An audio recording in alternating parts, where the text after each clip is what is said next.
Oi, eu sou a Luma E eu sou a Natália. e hoje a gente vai falar porque ninguém está falando sobre Procrastinação. Hoje a gente convidou aquele PH E aí, gente, tudo para bem? falar um pouquinho com a gente sobre procrastinação. Você entende disso? Entendo, mano. Você acha que você tem, assim, um lugar de fala? Eu tenho uma amizade desagradável com procrastinação, infelizmente. E qual é o seu tipo de procrastinação? Porque assim, tem um procrastinador que é mais produtivo, né? Então ele tá lá, sei lá, procrastinando enquanto arruma a casa, faz coisas assim mais produtivas. E tem uns que só fazem qualquer merda, tipo, fica no celular mesmo ali e não rende nada. Você Eu acho que eu procrastino mais tarefas que, a mim, são mais importantes. Então, por exemplo, algum vídeo para editar, algum roteiro para fazer. Isso daí, sabe, com o celular hoje em dia, eu pego no celular, fico mexendo, quando o vídeo já passou uma hora no Instagram, no Reels. Sabe qual é? Acho que as tarefas de casa, para mim, não fazem tanta diferença quando o assunto é procrastinação. Pra mim, a procrastinação, ela vem muito relacionada a alguma tarefa intelectual. Então, Uhum. como que você falou, assim, ter que escrever alguma coisa, ter algum prazo específico, enfim. E muitas vezes eu procrastino fazendo coisas não necessariamente de casa, mas também, assim, uma coisa mais física, que não... Parece que eu busco o oposto. Então, não sei, eu tenho algum compromisso. E aí eu vou à academia, porque o compromisso é intelectual. Ou eu vou ler um livro porque eu não quero ir pra casa. Você entende? Eu tento achar contrapontos. Eu sinto isso, pelo menos. Eu sinto muito isso de procrastinar com alguma coisa que supostamente é boa. Meio que eu me dou um Entendi. carinho. Tipo, nossa, mas eu tô botando a roupa pra lavar, eu não tô procrastinando. Eu tô indo pra Entendi. academia, eu não tô procrastinando. Eu acho que a procrastinação, na minha cabeça, é um hábito por si só. O hábito de procrastinar também. E aí, com questão de hábito, a gente sempre tem as nossas deixas, né? Tipo, o que engatilha você procrastinar? É o tédio? É a falta de vontade? É um medo, alguma insegurança? Se ligou? Essas são as paradas que eu penso quando eu tô procrastinando. Normalmente, pra mim, vão do... Acho que até um pouco do medo. Por exemplo, tô muito animado com fazer um vídeo. Putz, mano, mas é um vídeo diferente, que requer muita atenção, então acaba que eu vou empurrando com a barriga o máximo que dá. também trabalho nessa área de, né, audiovisual e tudo mais. Então, todos os projetos que são pessoais, que são, tipo, meus, né? Não tem ninguém acima de mim, digamos. Tipo, não tem ninguém ali que vai... Colocar pressão, né? É uma procrastinação incrível. Enquanto dos outros, eu rapidinho resolvo. É porque a partir do momento que você não dá tanta importância pessoal para um projeto que não é seu, fica muito mais fácil de você realizá-lo. A parada de você procrastinar um projeto pessoal vem muito daquele medo do fracasso consigo mesmo, tá ligado? Eu descobri que eu tenho um mecanismozinho de defesa. Tipo, eu finjo até acreditar, né, que eu não me importo tanto.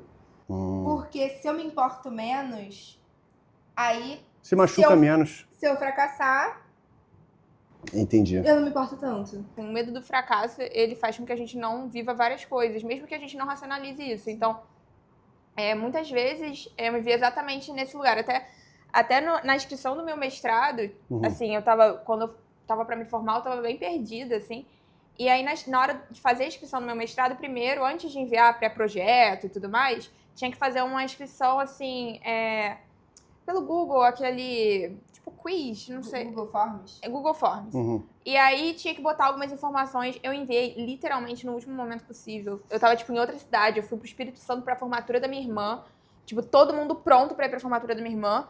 E eu, pronta, com o computador aberto, enviando a porra do formulário. Até o último segundo. Tipo, eu passei, mas tá entendendo? Eu acho que o que eu buscava era, se eu não passar, ia ser péssimo. Mas eu ia falar, não, mas eu também nem me dediquei, eu enviei no último momento E possível. aí é muito fácil arranjar uma bolha de conforto nesse sentimento, né? Tem uma parada na neurociência que é a divergência Esqueci o nome, foda-se. Mas é basicamente o seguinte. Quando nós, como os indivíduos, temos um discurso ético e moral que nós acreditamos, seja... Dissonância cognitiva? Eu acho que é isso. Eu acho que esse é o nome. Quando a gente tem um discurso ético e moral intrínseco a nós, que nós dizemos acreditar, como, por exemplo, eu não fumo. Não fumo. Só que quando na nossa vida nós temos hábitos que contradizem o que nossas crenças, a gente inconscientemente começa a gerir pensamentos que que validem as nossas atitudes. Então, quando você é uma pessoa que procrastina, acha um conforto no não fazer algo em prol de ter medo de fracassar, a gente acaba criando toda uma estrutura na nossa cabeça de que, na verdade, eu só não me dediquei o suficiente. Na verdade, eu só não quis fazer isso. Isso eu não me importei o suficiente. Só para tentar fechar a gente num casulo de conforto, mesmo que dentro desse casulo exista medo de fracassar, mano. A gente sempre encontra os sinais e as explicações que reforçam o que a gente já acredita. Isso, inclusive, já foi um grande objeto na minha terapia, assim, e... e eu acredito que eu tenha melhorado, por incrível que pareça. Eu acredito que eu melhorei bastante. Mas porque eu comecei a notar quais eram alguns dos meus gatilhos. E, além disso, pode parecer contraintuitivo, mas eu tentei parar de racionalizar tanto. Então, assim, quando eu tô pensando, sei lá, pra ir pra academia, às vezes a gente fica, não, eu vou mais tarde, porque aí eu já chego no horário, se eu fizer... Aí eu já chego no horário e tal. Eu comecei a ficar meio, tá bom, eu vou. Vai. Que entra um outro ponto que eu notava que eu queria fazer uma coisa perfeita. E aí eu não fazia porque eu queria fazer perfeito. E aí eu comecei a falar, cara, entrar muito naqueles clichês de antes feito do que perfeito. Então vamos fazer, sabe? Nossa, eu acredito muito nisso. Mesmo que seja contraintuitivo com todo o discurso da procrastinação. Eu acho que ao longo também na terapia, desenvolvendo isso, eu cheguei muito num lugar em que eu tento constantemente me apaixonar pelo processo, o sendo. Seja qual ele for, tá ligado? Se for pra academia, não é pra ver a academia como uma tarefa numa lista de coisas que eu tenho que fazer, mas sim como eu estou indo na academia. Então, se eu vou na academia, por mais que tenha um processo futuro que eu quero chegar, um objetivo maior, tipo, quero ficar com um corpo maneiro, eu quero ter uma vida mais saudável. O ir na academia todo dia, o de fato subir as escadas da academia, pegar o peso, reparar nas pessoas que estão ao redor, te puxa muito para esse presente. Faz com que você pare de racionalizar e continue fazendo isso da maneira mais leve possível, tá ligado? Viver a tarefa no máximo que você consegue viver enquanto está fazendo é o que mais tem me ajudado. Então, tipo, sabe aquele papo de o tesouro, na verdade, não é o que vai encontrar, mas sim os amigos que você fez na jornada? Sabe esse papo? É essa porra, mano. Isso é muito, muito real. A partir do momento que você se desprende, e isso é muito difícil, do seu objetivo maior e começa a aproveitar o seu trajeto como um todo, o processo mesmo, tendo as falhas e as vitórias, porra, mano, o bagulho ajuda muito.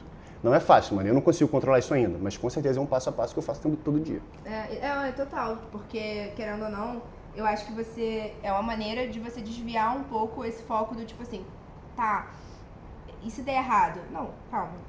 Pode até ser que dê errado, mas agora eu não tô fazendo isso. Eu não tô lidando com o que deu errado, né? Eu tô lidando com esse, sei lá, editar esse vídeo. É uma tarefa. Tipo, pode ser que dê errado, mas agora isso não está acontecendo.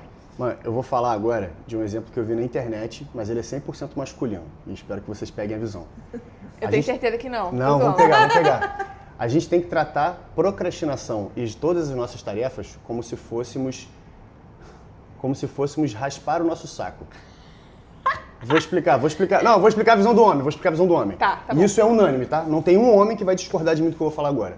Quando você tá raspando o saco, você não se preocupa como vai ficar, os pelos que você vai tirar, como vai ficar macio no final. Você só se preocupa na tarefa. Assim, cara, eu não posso errar aqui porque senão eu vou me machucar. E se você leva a vida e todas as suas tarefas como raspar o seu próprio corpo, entendeu? Você fica completamente presente no que está sendo feito. Então, para além de editar um vídeo, que um projeto vai ficar muito bom, você está editando o vídeo porque você se propôs a editar um vídeo. Eu tô chocada com Essa é brava. Cara, eu tô tipo assim, caramba. Isso faz todo sentido, cara. É muita informação, é porque de fato é uma vivência que eu não tenho, mas eu entendi. Entendeu? Você entendeu a linha de raciocínio, né? Eu entendi a analogia. O estar presente ali. Porque a partir do momento que você sai, você pode começar a causar problemas no presente que vão fuder pro futuro e aí você vai ficar fudida de cabeça. Como vocês ativamente lidam com a procrastinação de vocês? Tipo assim, vocês têm algum tipo de gatilho contra-intuitivo? Pô, tô começando a ver que eu vou me procrastinar. O que eu vou começar a fazer pra sair dessa? Ou não? Eu tenho. Eu faço lista. Vai muito contra. Lista é muito bom. Vai muito contra o que você falou sobre viver o presente, mas é importante. Organiza a cabeça. Organiza a cabeça, porque eu acho que a procrastinação vem muito da impossibilidade de ordenar as suas ideias, de entender as suas prioridades. Então, quando você expõe aquilo, primeiro que existe um prazer absurdo em você riscar algum item da sua lista. Nossa, muito. É uma descarga de dopamina instantânea. É absurdo. E segundo que eu consigo ver que às vezes os monstros que eu tô criando na minha cabeça de dificuldade, etc, não são de fato tão difíceis ou tão inatingíveis quanto eu penso. Então, Não, mas assim, você percebe que é sempre isso, mano.